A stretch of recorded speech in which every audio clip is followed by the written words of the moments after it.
Hey everybody, we are live. We are ready to go. Welcome to the show. Your music sucks. Welcome to Your Music Sucks. I'm Brian Beaudoin. That's Craig. That's Craig Gass. And I want to compare this opening with the last few weeks because I know that you're low on energy right now. You just did 3 hours of your own podcast. yeah, And I know you're burnt out. Thank you for doing this, man. thank you for having me, Craig. This is going to be a great time. I'm looking forward to it. So the whole idea of this podcast is we are best friends. We love each other. We love everything about each other except for one thing, music. We are at opposite ends. Brian is into some hippie shit, jam bands. I'm into harder shit, rock and metal. And once a week, we try to turn each other on to a song that we love, and then the other person shits all over it. Or sometimes it's a surprise, and the other person will say, I actually like this. But the breakdown surprises us because then we start to realize, man, my music is kind of stupid. Yeah, my music sucks. What's been going on since I saw you a week ago? Nothing, man. We did. I took that trip to Disney with my son and my ex, and that was a great time. It was a lot of fun. Rode all the rides. Did a total of 65 miles of walking around the Magic Kingdom and Epcot and all that shit. I'm worn out from that as well. I am physically and mentally drained today. Yeah, a lot of walking, but I give it up. My family is a trooper. They're troopers, man. My son didn't complain. He had a great attitude the whole time. And well, dude, it's Disney World. It's Disney World. But everybody has a breaking point. And I watch grown men reach that point with their families, and that me and my ex thoroughly enjoyed watching married people argue at Disney. It was fantastic. It was a good time. What is the key to you and your ex getting along? I think it comes down to, like, number one, it's we co-parent. At the end of the day, my ex is my best friend, but it took a while for us to get here, and it started with compromise. It comes with swallowing your ego, swallowing your pride a little bit, and just basically you just do what's right for your kid, and then eventually things start falling into place for us. Like, that's what happened with us. And and people say you guys should have a co-parenting podcast because you're so good at it. And it's like, well, every episode would be the same thing. Every episode would be exactly what I just said. Suck it up, don't be petty, and do what's best for the kid. And then eventually one day maybe y'all go to Disneyland together and laugh at the families that are arguing. Jesus. Yeah. Brian, I don't have a kid, but that was very heavy for me to hear. I think I needed to hear that. Yeah. I'm glad you heard it. That was really heavy. Dude, I have something crazy to tell you, and I know it's been brewing for a while. It's weird, man. Today I was excited to see you, to be able to talk about how beautiful of a day it is, and then halfway through the day it became a very sad day. I on the one hand, I've returned to the Howard Stern show. I used to do voices on the Howard Stern show, and I developed a bunch of characters starting in 1995, and then it led all the way up to writing for the show. And then in 2001 I started sitting next to Howard, and it became this thing of like, maybe you could be the co-host of the show. And they auditioned a bunch of comics, they narrowed it down to me and Artie, and then they gave Artie the job, and then I started getting offered acting roles. And everything that's happened since has been because of Howard. I've been paying my mom's bills for over 20 years because of Howard Stern. And then we just reconnected. And after Eddie Van Halen passed away, Howard had me on to talk about what it was like living at Eddie's house. And Eddie and Howard developed a friendship because of my time at Eddie's house. And when I came back on the show, Howard said, Howard and a bunch of guys on the show and a bunch of fans reached out and said, how come you don't do the show anymore? And I was like, I don't know, you tell me. And we kind of batted around a couple of ideas, and we're running with them. And today was my first day back on the air. I called in to do Tom Arnold Calling In Ask. It'd be a recurring theme of Tom Arnold wondering if everybody's on drugs. And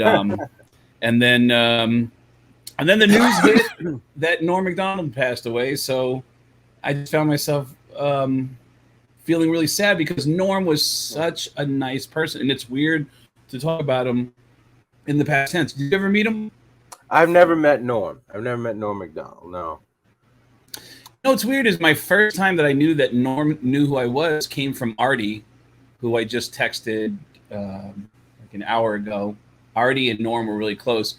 There's a guy named Kamal who was one of the Jerky Boys. Mm-hmm. Kamal introduced me to Artie at Stand Up New York one night when I was auditioning for Howard. It was like a few weeks before Artie had started auditioning.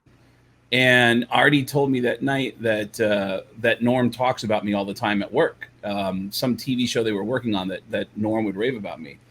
And a couple months later, I auditioned for a new Norm MacDonald, and Norm was in the room. And I said, "Oh my God, Norm, you have said so many nice things about me, man." And he just looked at me. You're a fan of mine. You're a fan of mine. He looked at me. He wasn't sure who I was like he didn't know that I was that guy. And I said, "Oh, Artie told me that, you know, I do stuff on the Howard Stern." But Norm goes, "Oh, hey, this fucking guy. Hey, do fucking Sam." And the whole audition went to shit. But I had this amazing like 20 minutes with Norm just making me walk through all these impressions. And I said, all right, how about this? I'll just do my audition as Adam Sandler. I'll do the audition again as Al Pacino. I'll do the audition. And I didn't realize that I was shitting on my own opportunity to be on a network show. But I was making Norm laugh. So it was like, oh, fuck it. And over the years, every time I saw him, Norm MacDonald loved impressions. And he did impressions. He actually did impressions. He did an impression of Super Dave Osborne, of all people. He did this crazy, yeah, you know, it's really great. You know, you just gotta, you know, and whatever that voice was, he fucking nailed it. He did an impression of my old roommate, Mitch Hedberg. He loved doing impressions, and every time I'd see him, he'd go, hey, do some impressions. And every time I do the impressions, I go, but people do impressions of you too, right? Don't they? Don't most people like to do impressions of you? And Norm said, he goes, yeah, but then they start going, yeah, you know, they sound all fucking retarded, you know? He hated, he didn't think anybody sounded like him. And he was the nicest guy. And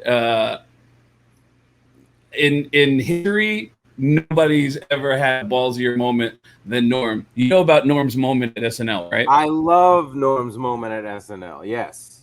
For anyone who doesn't know, Norm was doing a Weekend Update. There's a guy in Burbank, California, who worked for NBC. He's not even in the same building as Saturday Night Live. His name's Don Ohlmeyer. Don Ohlmeyer was sending notes to Norm MacDonald. He was faxing in notes, which he was out of line faxing notes in to say what he was saying, which was stop making so many OJ jokes. Why?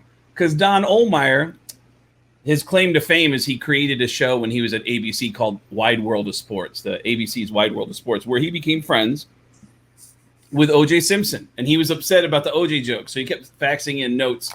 Don't do OJ jokes. Please stop doing OJ jokes. And my understanding of it is that Norm would take the fax and just throw it right in the garbage. Like he wouldn't do anything about it. And he kept doing OJ jokes. He didn't give a shit because it was all over the news. That was the biggest news story of the day every week on Weekend Update. He couldn't avoid it.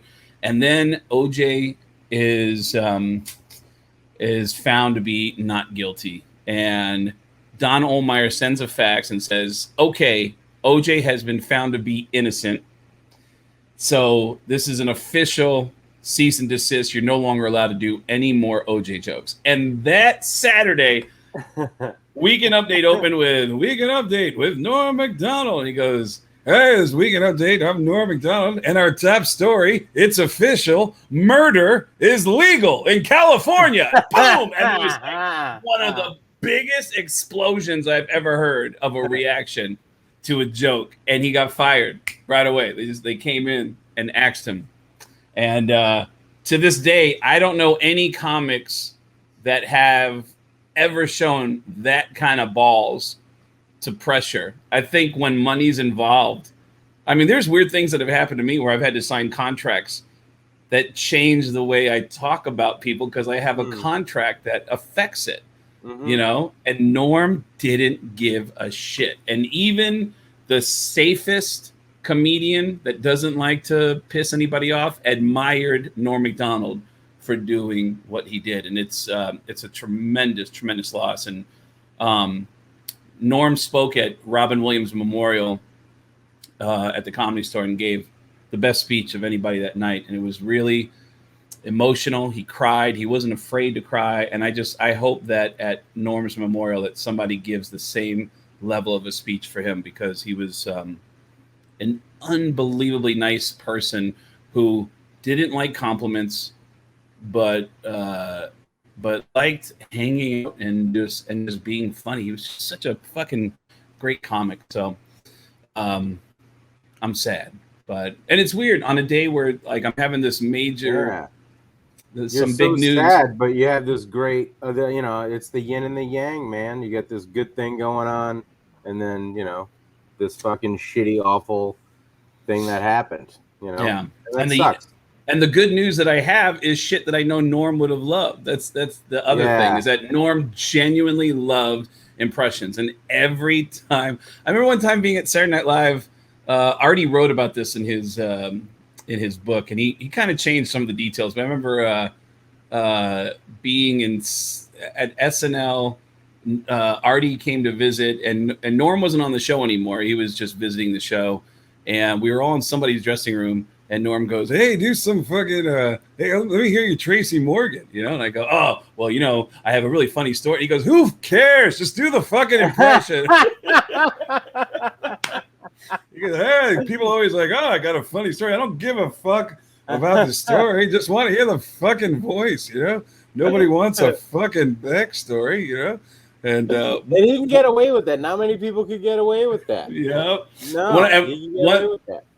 One last thing about him is cast members have said that Norm was apparently there was a lot of thievery that would happen at SNL. Like comedians would always they couldn't be trusted. The writers couldn't be trusted.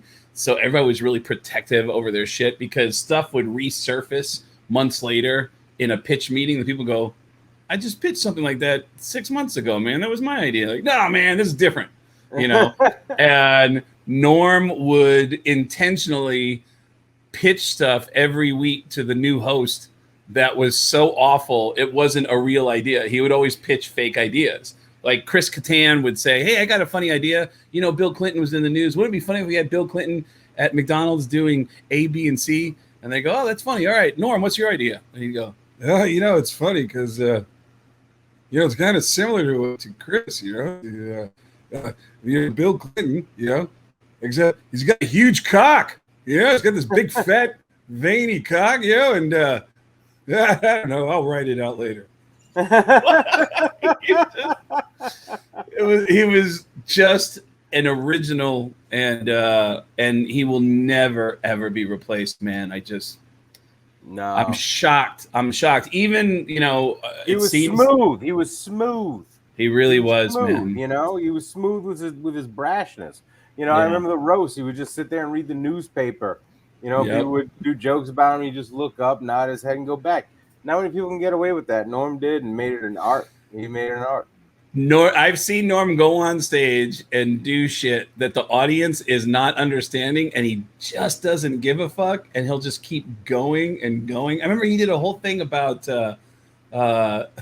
Dateline's To Catch a Predator, and it was, "Hey, who can blame these guys? You know, you're sitting there typing on the computer and like, hey, I want to lick your asshole." It's like, hey, you know? Yeah, of course. You know, you want to meet someone who wants to lick your asshole. You know, like, he just was, he really was amazing. But speaking of smooth, how smooth are we going to be about these reviews? I sent you a Guns N' Roses song. I hope those songs are as smooth as that transition. That was not very smooth. I was smooth. Not very smooth. Like peanut butter, baby. Do you want to review first, or do you want me to review first? You know what? I'd like to go first. Go ahead. I sent Craig a very mainstream Grateful Dead song because the last time I sent Craig Grateful Dead song, people saying, "Why don't you send Craig one of the mainstream songs that everybody knows?" So I said, "Fuck you," and then I sent Craig a song, one of their most popular songs. So I sent Craig "Casey Jones" by the Grateful Dead. We've been getting a lot of feedback from people too that I just keep thinking, like, if you're going to give feedback, just join us. Join us for an episode if you feel strongly about music, and send us a song that we'll critique with you.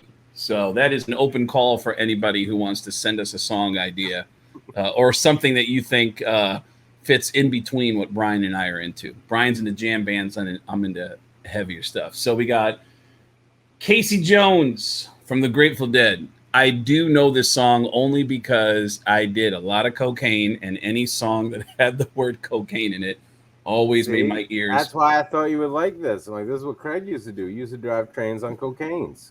So I'm somewhat familiar with the song. This is the first time I've ever broken it down and tried to read the lyrics. And it's weird reading a song about cocaine because, like, listen, everyone knows the line, driving that train high on cocaine. Casey Jones, you better watch your speed. Trouble ahead, trouble behind. And you know that notion just crossed mine. You start getting the lyrics, and he goes, this old engine, it makes it on time. It leaves Central Station about 8:45, hits River Junction 17:2 at 9:45. This is a cokehead. This is like a fucking cokehead giving you an entire train schedule. Like, dude, it gets to Westport at 9:15, and then from Westport it'll go to Fairfield at 9:22, and then it'll end up at New Haven at 9:30. It's like, this guy is hiring cocaine. The weird thing is, Lady in Red, trouble ahead, baby. How is this song so mellow? I don't understand it. And you know what's funny about this song? I'm sorry. I used to play this song with my son when he was like 4 because he just liked the part about trains. And then when he started singing it in preschool, I had to not listen in front of a kid anymore. But my son used to fuck with this song big time. That is hilarious. Yeah. So it's a song about, am I wrong? Is it a song about cocaine? Yeah, just driving trains on it. And, and the trouble that's ahead and the trouble that's behind. And no, but there's crossing your mind. I never really looked up the meaning of this song. I just enjoy it. And then when they play it live, they speed it up at the end like it's like you're on cocaine. It's very fun. If they speed up the end, that would make more sense, because at the end of the song it says train 102 is on the wrong track and headed for you. And it's like, wait, what? Yeah. It's like, whoa, man, took a wrong turn on that train. There's a cokehead on the wrong track and he's about to kill everybody. Yeah. So listen, here's the thing. It's a speed and a rhythm and a style that still I don't understand. But there's this crazy thing of the last few weeks. You've been making me listen to so much of this that this song isn't that painful. And I think I broke down the walls. You're starting to break me down. So I threw some grenades, and they penetrated the wall of Craig. So now you can listen to Casey Jones. And also being somewhat familiar with the song, because it is part of the fabric. It's definitely besides the one they made the video for. Is this their most popular song? I would say so. Yeah. Okay. Shades of Grey, and this one, right? Yeah, Touch of Grey. Touch of Grey. Yeah. All right. Oh, Shades of Grey is a Billy Joel song, and so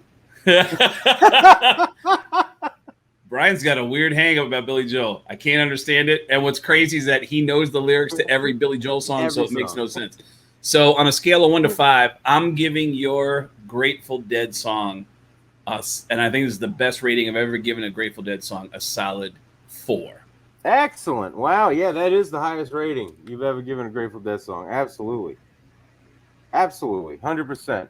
I sent you a Guns N' Roses song. It is not a hit, but it is off of their breakout album Appetite for Destruction. Had you ever heard My Michelle before? No, I have not heard My Michelle before. You know what? I probably heard. I had Appetite for Destruction, so I have heard My Michelle, but I haven't listened to My Michelle. Does that make sense? Sure. I've never So listened. when it I've heard started, it. Yeah. when it started, it was familiar somewhat. No. I didn't recognize it one bit, but I know I've heard it before. All right. Just because I had Appetite for Destruction, it was a cassette, and you just play that shit through. Okay. So it starts out. I'm like, oh man, Craig sent me a pussy song because it starts out a little slow, and then and and then it sped up, and I'm like, oh, this is cool, man. I'm into this, right? And I was actually playing a video game when I heard it the first time, and it had me all amped up for the video game, and I was into it.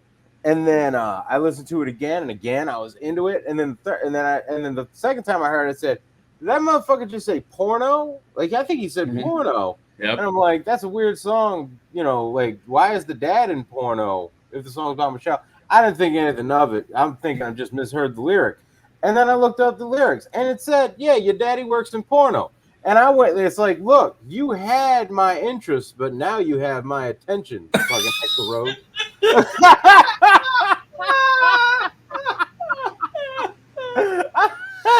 And then he starts singing about this girl Michelle, and it's such a sad story about how her mom died of a heroin, and now the dad's in porno. Like, and it doesn't even say what he does in porno. Like it doesn't say if he's fucking or getting fucked, or just maybe he's just a video editor. Maybe he's a fluffer. You don't know what the dad does. I want to know more about the dad, and I was hoping they would go back to the dad later in the story because it sounds like it starts out like a story about just a single dad trying to make it work out.